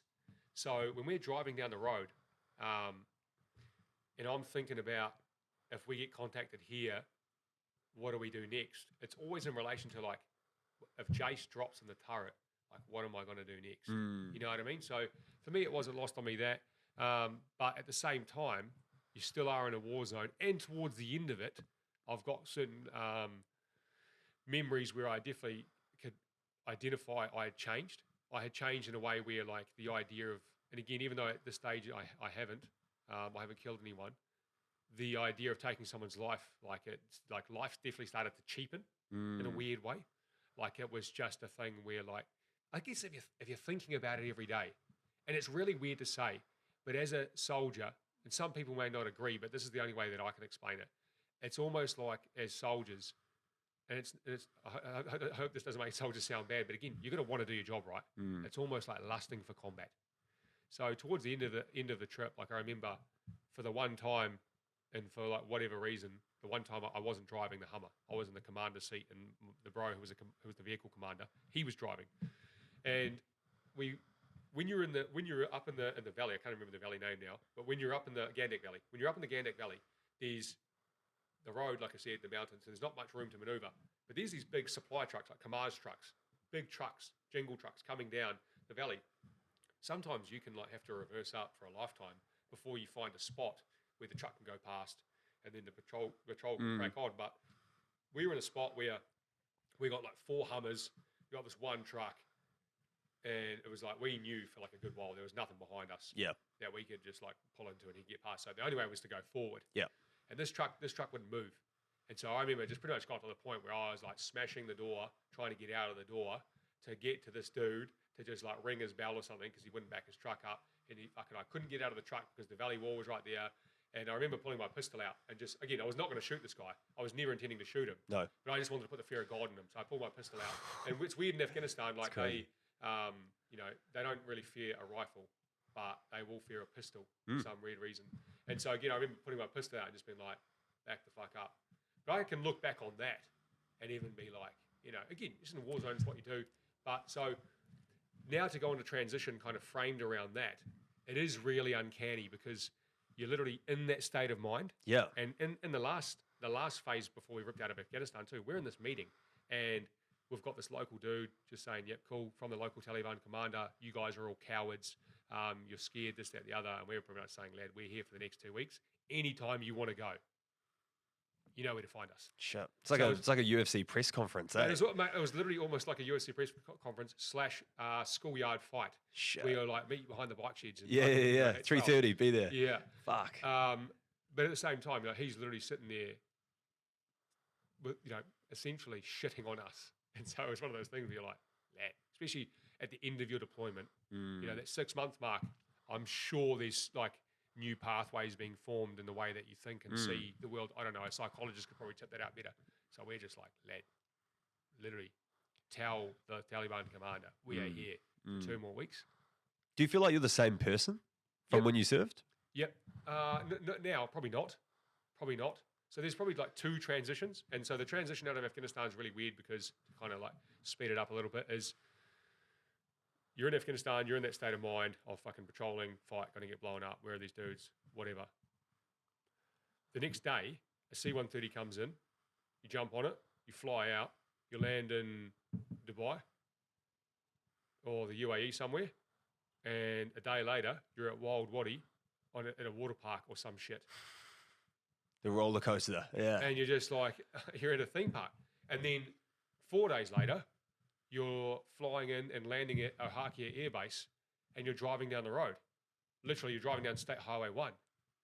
And now it's just everything that you've known it, but you think way different. So my thing was because I was a driver over there, I had these habits embedded in me from driving. And so when you're driving along and you think you're going to be blowing up, we'd be looking for like combat indicators and markers. And so we're like, okay, cool. If there's a dude on the high ground and he's trying to blow us up, that pile of rocks there could be a good marker, or it could be a good spot to put an IED in. Is there fresh digging? Blah, blah, blah. So I could be driving down the road, like my fucking down 85 tennis court road, and bro, I would literally, like, there'd be the manhole, and I'd go to the other side of the road, and I'd drive around the manhole. Wow.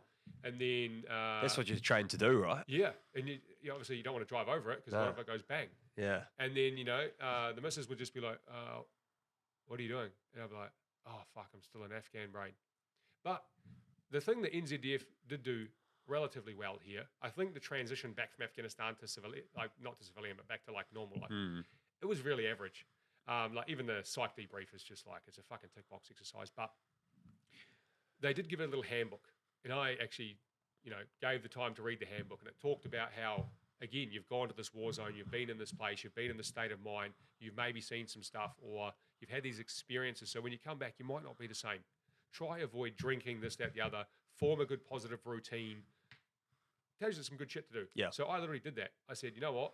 I would get invited out to high school friends. Like, oh, we're going to be at the bar. Come on down. Or even the missus at the time, she goes, oh, we're off to bloody the Boundary or whatever. We're going to have a few drinks and shit. And I just be like, nah, I'm just not feeling it. And I'd run a bath. I'd freaking grab a book and I'd just start reading. And then I just got right back into PT. So PT's always been like my saving grace throughout my life. Yep. Even as a kid, I started training real young for probably Saturday. But even then, so I just got back and just formed a real positive routine. And then in about 6 to 8 weeks, I started to feel like me again, for sure. You've changed a little bit, of course you have, but not, for me personally, I don't know, not a crazy amount. It must be crazy as well to come back here and just realize all of the fucking bullshit that we put up with in New Zealand, and how small our issues are on the global scale. You've got people just, didn't get that job promotion, or just on that 9 to 5 rat race. And then you got people literally getting blown up, on the other side of the world. It must just put things into perspective so much. Yeah, it does. And that's kind of the blessing as well. And some of the real positive stuff about, going to Afghanistan or going to any war zone, even just going to any country that's, I don't know if you're allowed to say it in this day and age. Again, this is the issue here, right?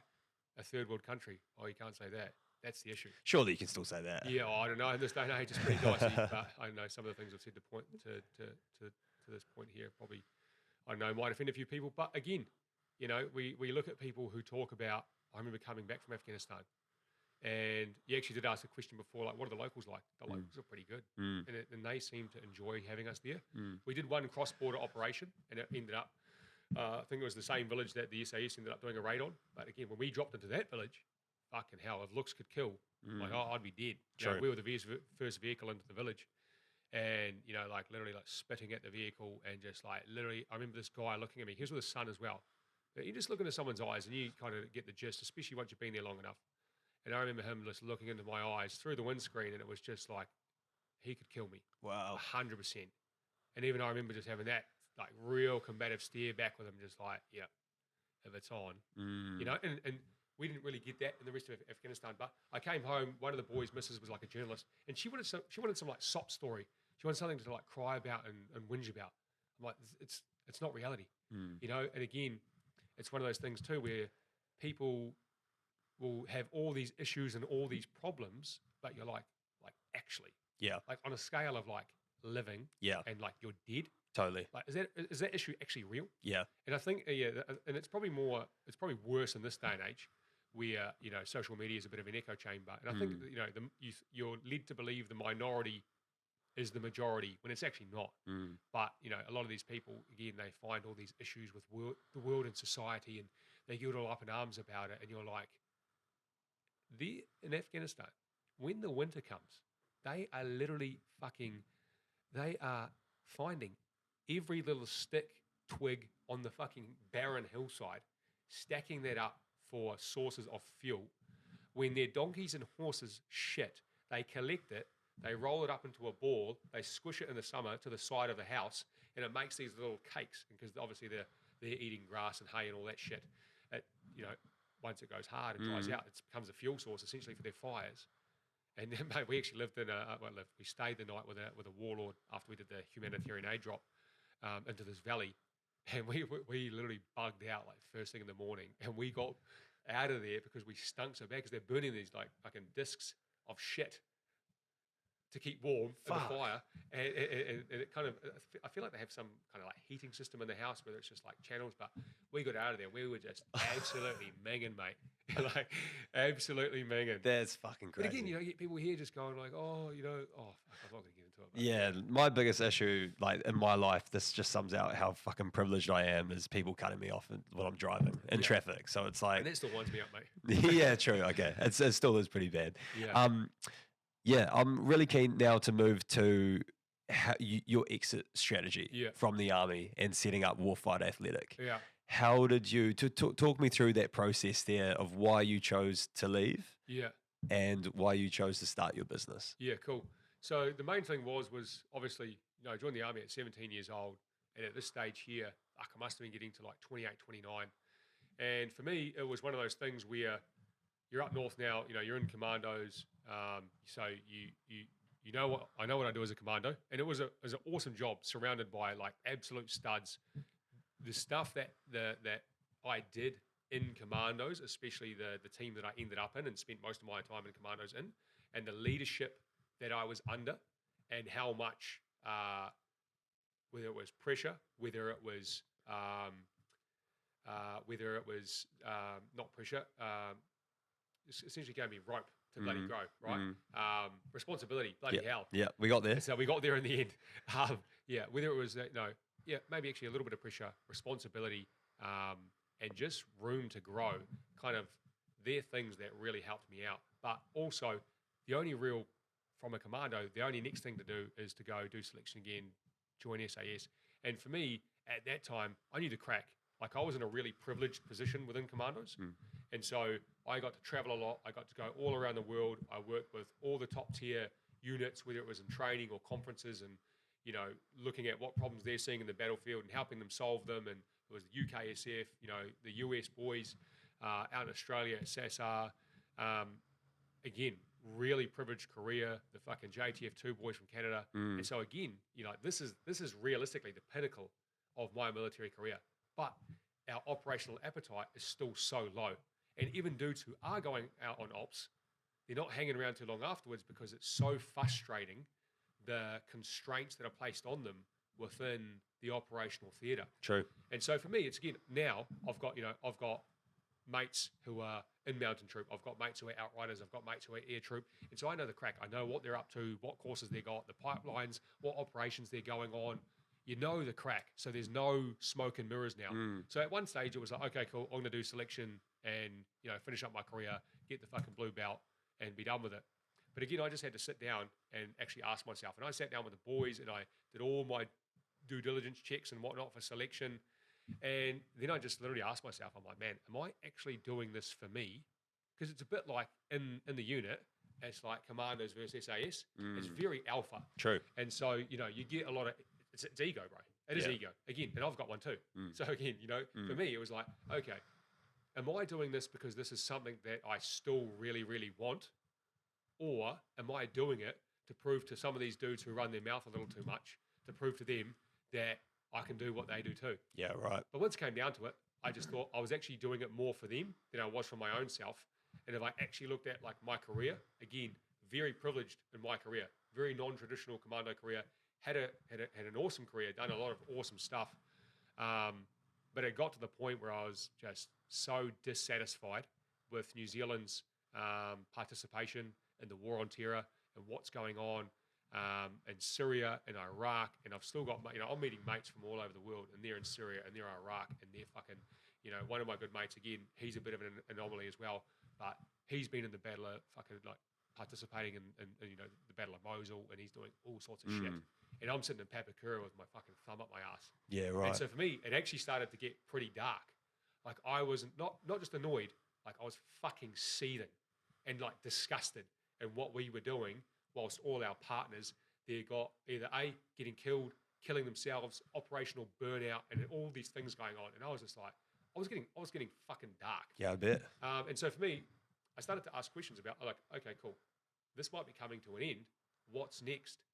And I had to ask myself the question too, what we spoke about earlier too, was like, if I get to an old man and die, and I look back on my life, and I stayed in and I did this thing, and I finally get on this operation that I think is going to be the thing, and I get overseas and I get in a big contact and I hold myself well and I fucking kill a few cunts, and then, have a really good career and get out and whatever happens, happens.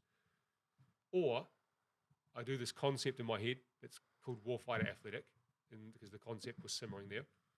So I do this Warfighter Athletic thing, and I like positively, like really make an impact on a much larger scale. Like, you go to Syria, you fucking kill a few ISIS dudes and come home. Like, what have you actually done? Yeah. Like realistically, and it's not to take away from I know what you mean. from anyone, but for me and myself, like if I'm looking at the man in the mirror, that test there, the man in the mirror test, is like, what have I actually done? Like really, with this warfighter thing, like can change like millions of lives. And that's again, like I said at the beginning of the podcast, like I'm a dreamer, bro. So I'm not thinking about like, I'll start this little clothing brand, it'll be like a cool little thing. I'm like fucking Death Star, global superpower. Yeah. And so the final straw to that was my kids, man. I was just like, my daughter. And again, I've got a real active brain, so I go through these fucking mental exercises. And I was just like, man, my daughter would be way more proud if I did this Warfighter Athletic thing. It made it as big as I thought. Than like, oh yeah, my dad fucking, shot some ISIS dude who's a piece of shit in the face. I think she's going to be way more proud of this. And so it was hard, but I drew a line in the sand. And I remember walking into a meeting one day, and it was the start of the year. Again, man, I was surrounded by studs. Like, these dudes were so fucking intelligent. And it was a privilege to work with them, but I just remember making that decision. I walked into what we called a skiff, and we're having our meeting in the skiff. It's like a fucking compartmented information facility, secure compartmentalized information facility. I think too many acronyms in this world. The Army loves an acronym. But I walked in the skiff. We had a team meeting, and it was like, "What's going on for the next year?" And I just remember saying, "If we don't deploy, or if we don't have like a good operation going by the end of the year, again, I'm not throwing my toys out of the cot. I'm not trying to barter for an op. Like again, I'm just like everyone else." But I said, like, again, if we're not partaking again in the war on terror, I said, it's going to be time for me to move on. And again, I remember my commander looking at me and just being like, fuck, okay, cool. And again, had a really good end to my career there. We just had to make the decision, which was, my family had taken a pretty big hit to that point in time. But I was no longer feeling fulfilled or challenged. Like it's still, you still do challenging things. But again, when you go through anything hard or anything resilient, you move the needle, or you move what was once really hard. Yeah. I call them peak events, man. The peak events are those things that like they literally shift. Yeah. Like what you thought was hard. Goggins is real good about explaining it. Yeah. Whereas like, it's like he talks about it in terms of his brain going, okay, and growing. That's the same thing, And so for me, it was like the challenge was kind of gone. And so I was looking for challenge. I was looking for growth. And I knew if I left the military, I couldn't just do a normal job, 9 to 5, installing toilets. And because I've done this shit, bro. And for me, it's always been like an interim thing. And so I just knew I can't replace people's toilets. I can't install a bath. Like for me, it may sound dark, I'll probably jump off a fucking building, bro. Like if I do that, if I go do something is fucking just, that just has that, like my purpose is to make you a really cool shower or a really nice bathroom. I will probably find a cliff and I'll fucking jump, bro. So, and I know that's a bit morbid, but honestly, bro, that's the only path I could see. Yeah. And that's the topic that people don't really talk about, which is transition. Yeah. Because there's so much work and emphasis that goes into transition from civilian to soldier, but the transition from soldier to civilian, that is almost more intense because you've just created this whole identity around who you are. Yeah. And you get so much purpose. You know, you turn up to work and it's just like, okay, there's an offensive going on in Syria, and you're read into all this stuff, and you're just like, there's so much purpose in this, in that lifestyle. And then you get out, and mate, I found myself, you know, literally like unblocking someone's toilet. Yeah. And it happens, bro. You know, in America, they've got Stop the 2-2. So again, once I started looking at all this shit and start stacking all this stuff too, I'm like, man, this thing can, you know, transcend beyond, you know, just people wanting to join the military. It's veterans. It's just people in life who are looking to pursue excellence, to find the best version of themselves. And it's morphed into that, which is awesome. You know, and we've literally had like multiple messages. You know, I had dudes literally turn up. There's no, like, without sugarcoating it. I've had dudes come and slide into my DMs, fat, out of shape, not a lot going on. Hey, bro, I want to join the military. Go have a stalk at their profile, looking at their Instagram account and going, fucking hell, lad, you need to make some lifestyle changes. Yeah. But again, that's what, you know, it's a Shark Tank. Yeah. And so that's kind of how you think. You don't hold anything back. Go in, you work with these dudes. A year later, I'm looking at these dudes. They don't speak the same. They don't talk the same. Their vision's not the same. You know, they've lost a shit ton of weight. They're fit. They're athletic. They're healthy. They're powerful men. And they go into all women. And then they go off, and they were like once this like person drifting through life, and they're now on a trajectory. They're now on a path. People messaging me, like literally fucking suicidal, bro. Like ready to pull the trigger, fucking slide the noose on. And then through some blog, some post, something that I shared about my childhood, bro, they've put the gun down. They pack the noose away. They don't want to do that anymore. That's why things like this are just so important, bro? 100%, bro. Yeah.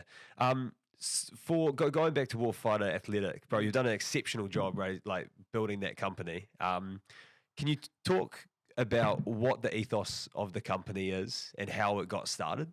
Yeah, 100%. So the pretty much the gist of Warfighter Athletic, interesting story. So I was about to jump on a plane to the UK. I was on a trip. It was a round trip, UK, SF, over to the US, back home to New Zealand.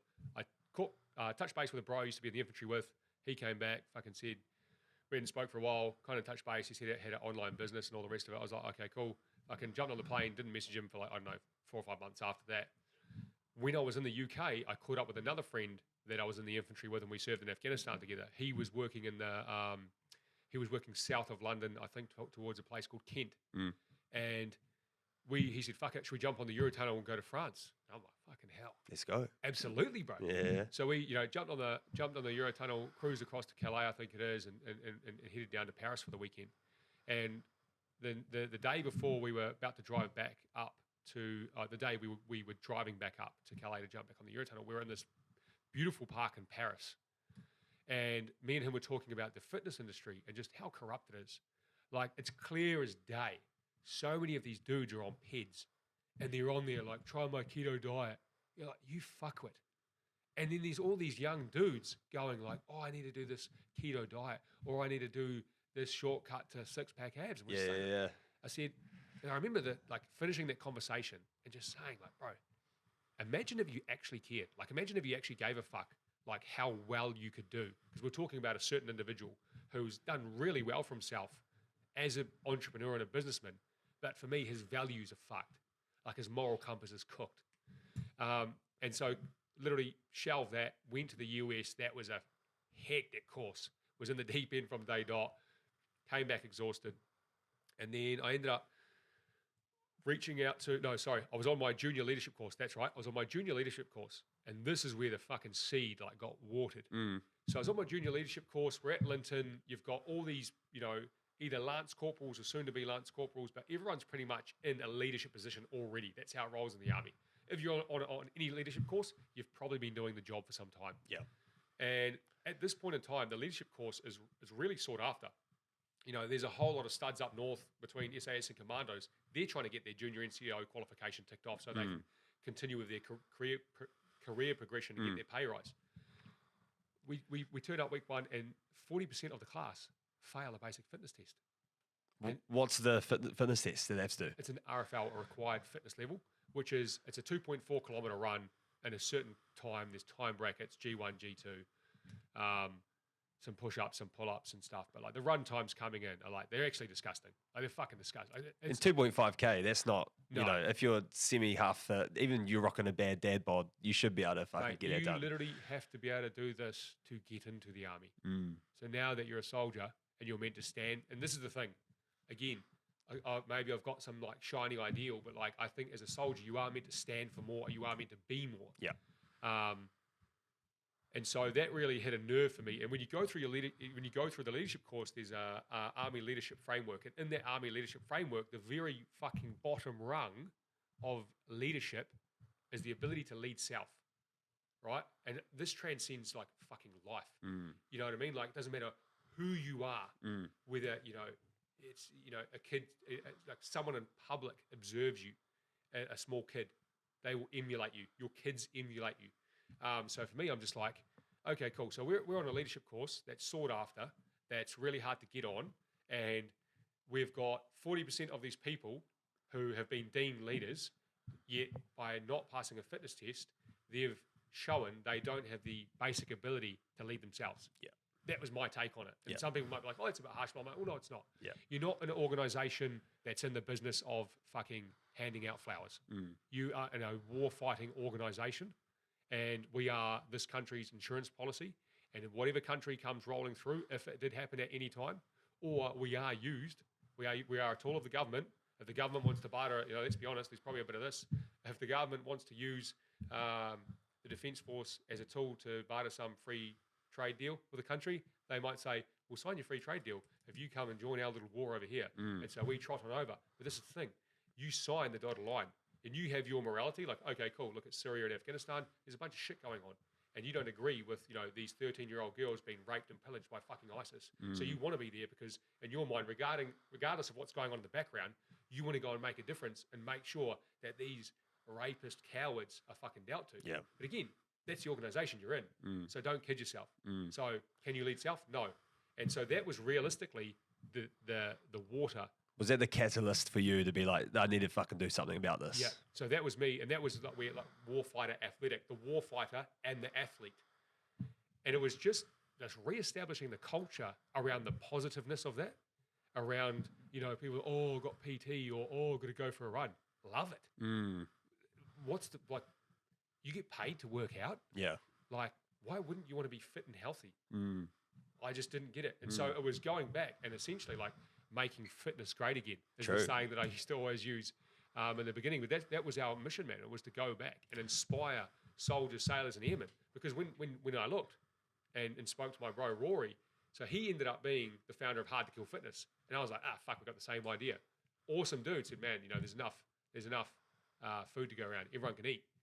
And he pointed to me something that he'd read on, which was like an article that he had read, which was 40,000 US Navy sailors failed the same thing. Wow. Their version of a fitness test. I'm like, this is literally a global issue. And it's still continuing today, even through the efforts to essentially make fitness great again. And to really drive the culture of the warrior and the athlete. And it has made an impact. You especially here in New Zealand, I mean, you see it all, and you hear about it all around the world, but like even here in New Zealand, like, you can't go to Palmerston North without seeing a Warfighter Athletic t-shirt. Bro, it's everywhere. Which for me is awesome. Yeah. And that's like, man, that's like humbling. Because I'm like, man, this thing that I'm doing, because when you're in it, like, it's a fucking grind, bro. Is it just you, man? So I use a lot of contractors. Yeah. Yeah. So the main thing is like at the moment we were at, it's still in a phase where I am like the dude spinning all the plates. Yeah. But Saw the socks come through as well. Congrats. Thank you, mate. This is the thing. People are like, you're really excited about socks, Fitzy. And I'm like, trust me, when you've been in a profession where you've got blisters, literally ruining your fucking day. Yeah. Like, Good socks go a long way. You get real passionate about socks. I bet. Yeah. So no, thank you. But so we use a lot of contractors. And so I've contracted, again, anything from designers, out in the US, we use a 3PL. So they do a lot of our logistics out there. Yeah. And then I've got good business mentors. And then anything, I've got a dude out in a dude out in Brazil. He is a graphic designer. Phenomenal dude. Amazing. Talent, hardworking, hungry. Again, you're just like, man, I wish some of these Western countries like seen this, work ethic or had this work ethic. He's a workhorse. One of the bros, Jimmy, he used to be in the infantry. He's coming back on board doing some design for us now. Awesome. So yeah, we just use a shitload of contractors. And you tap into a lot of that sort of veteran market as well, or people who are currently serving? Yeah. Would that be fair to say? Yeah, definitely. So if if we're doing, say, tipping out like our core customer, who's our core customer? It's probably someone who wants to serve, is serving, or has served. Yeah. And then the fourth one to that is anyone who has an affinity to the military. But, we've gone beyond that now. Like we've got, police, we've got fire, we've got paramedics, and then people who literally have nothing to do with that. Especially since the Commando line, that was a real huge one. I've got dudes now coming in who I would never expect in a million years to be into Warfighter. And, they're coming in just going, man, I was out on the hill hunting the other week, and my bro had this jacket on, and I was absolutely freezing, and he was fucking good to go, and it was pissing down with rain, and I was soaking wet, and he was dry, and he just kept raving about it. Or, man, I was at the shooting competition on the weekend, and I seen this dude had your jacket, and it was pissing down, and my jacket was leaking, and his wasn't.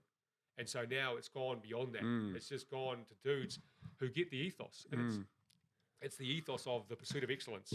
And I say to dudes too, like, it's not the pursuit of excellence isn't the pursuit of perfection. It's just being better than you were yesterday. And that's the real message. And so that's why I think so many people resonate with it, is because that's the real message. It's like being the best version of you, pursuing excellence within yourself. Like whatever you do, whatever you're about, like just aim to be fucking awesome at it. The marketing's bloody switched on. How do you build such a good community around the brand like that? Yeah. I think it comes to just, again, like I said a little bit earlier, is like, bro, I'm just me, eh? Like I'm me. Like when I post something, some people might think like, oh, that's cheesy. Bro, that's me. Like I'm a fucking cheese ball in here. Like I wake up in the morning and man, I can literally just put on, say, I think, well, my phone's over there. I think it's called Chispa Motivation. But I love that shit, bro. Yeah. I still love that shit. Yeah. Some people can sit there, especially if they've been, say, like at the upper echelons of the military, they're like, oh, Jocko Willing's all shit, or David Goggins is all shit. I love those dudes. Who's going to carry the boats? Bro, honestly. And the logs. That's right, it. It gets you up, eh? Bro, it gets you fucking up. Yeah. And the same thing with like entrepreneurship. Like, that's what I love about it. Like, entrepreneurship is a fucking scrap, especially now in the last couple of years. Like, the analogy is like, bro, we're in the trenches, man. Yeah. And if you're not up for a fucking fight, if you don't have a backbone and some grit and fucking resilience all built in, you're gonna crumble, or you probably already have. And that's what I love about it. So for me, man, I can literally just wake up, put on some Jocko, put on some Goggins, and that shit gets me going, bro.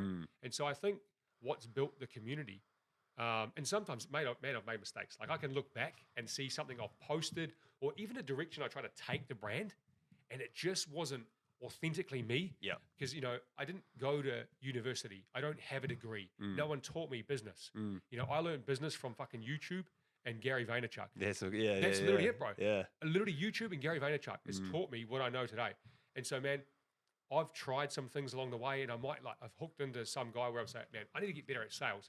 So I'll start listening to like a sales guru, and then I'll start doing things with the brand, and then I'll just be like, oh, it doesn't feel right. So I'll pull back. And man, I've looked back at some of the things that I've done, and it's just like disgusts me, bro. True. And literally, I look back just like, oh my God, like makes my skin crawl. Like, True. why did you do that? Like it was just some short-term bullshit. But I think what's built the community to what it is like my passion's real. Like my passion for socks is real, bro. But at the same time, is like I think when you're speaking your truth. Yeah. And that's what I say. Like again, I was talking to someone on social media recently, and again, it was actually a bit of banter, but it was about like a dude, and it was this chick essentially. She sent me this dude giving a motivational speech, and she was pretty much just saying like, oh, like what do you think about the speech? And it just didn't come off authentic. So to me, it was horrible. Like when I hear Goggins, when I hear Jocko, when I hear Tony Robbins, like it sounds so authentically that you feel it and you can get up. This dude, like I get his intent. His intent is pure, and I can see that.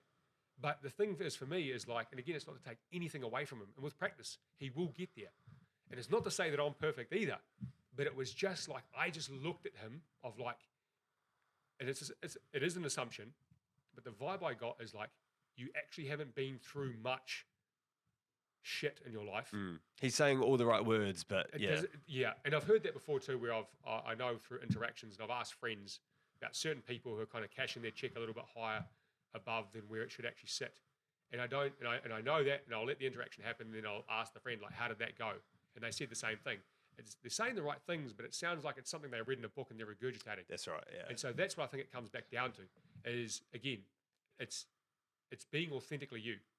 And again, I can still post something, and sometimes I think, I don't know, maybe I didn't have enough coffee today, or maybe I, should have worked out before that one and got the endorphins flowing a little bit more. But when you're authentically you, and you're communicating in your purest form, and your intent is real, I think people gravitate towards that. They do, and people have a good fucking bullshit radar. Yeah, 100%. You know if someone's real or not. Totally, bro. Yeah. I could keep talking to you for fucking hours, man, and we'll have to get you on for the potty. Worst, mate. I will keep talking. Dude, no, you're the best for a podcast, so we'll have to get you in for another episode, another day if you're keen. But Fitzy, where can people keep in touch with you and your mahi? Yeah, cool. So you can find us, myself, at Fitzgerald. On Instagram is the main one. I probably need to share the love to other platforms, but the honesty is you can message me on Facebook. You're not going to get fuck all. So Instagram at Fitzgerald, and then for the business, it's just at Warfighter Athletic. Awesome. We'll also chuck some links in the description as well and do a social plug. So yeah, make sure you check out what Fitzy's up to with Warfighter Athletic. Before we wrap up, we've got some real quick fire questions. We'll end with a quote. So Fitzy, advice you wish you knew about when you were younger? Advice I wish I knew about when I was younger. Pretty much, I think the biggest thing is it'll all work out in the end. It's one of those things where, man, you can speak to anyone going through any sort of hardship in their life, whether it's some, young dude or chick who's going through a breakup, whether it's someone going through a separation, whether it's going through loss or you've lost a friend, and the pain hurts, man. Like fucking, I've had some times in my life where you just can't even help it. You just fucking sit there crying. It is relentless. And it's just, it'll all work out in the end. I like that. What does legacy mean to you? Yeah, I like this one. It's something I am thinking about a lot at the moment. Like, what is my legacy? I don't know. There's something about getting over 30. You kind of start to look at the innings that has been and the innings that could be. And so for me, legacy, man, it's what you leave behind, the story and the impact that you leave behind. And the key focus there is probably impact.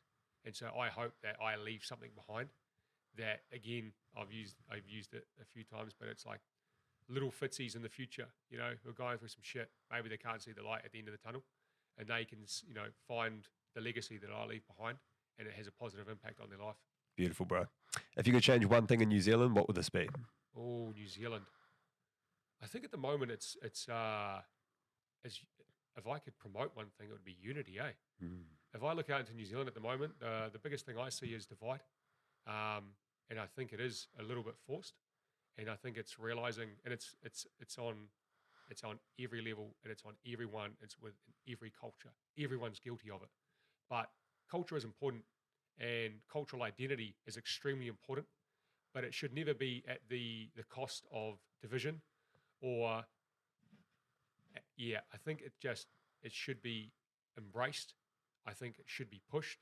I think culture is important to our identity as a nation, but I think it should be more collective and have a greater focus on uniting us as a country and not dividing us. What do you believe is the main thing that's holding back young people in New Zealand? I think, New Zealand is an interesting one, and I think the thing with New Zealand and the issue I see with New Zealand comes from my experience going and doing a lot of work in America. What I love about America is you can be whoever you want to be. And I love that about Americans. And it's because I am, like I said in the beginning, I'm a dreamer, bro. I am a fucking dreamer. And I know it, but people will say it to me like, "God, you're a dreamer." And I'm like, I am. Embrace it, yeah. And so I think, for young New Zealanders, there's so much doubt in their ability to get something done from little old New Zealand. But man, if you look hard enough, there are so many Kiwis. I mean, look at us as a rugby nation, for example.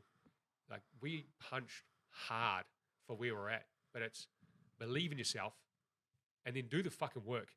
And this is my thing, there's balance in life, and I believe in our connection to the land, and I believe in our connection to nature, but don't be afraid of hard work. And I think New Zealand, we're a little too fond of barbecues and holidays and all those events. So it's one, believe in yourself, but two, be willing to put in the work, make those short-term sacrifices, and keep your eye on the long-term gain.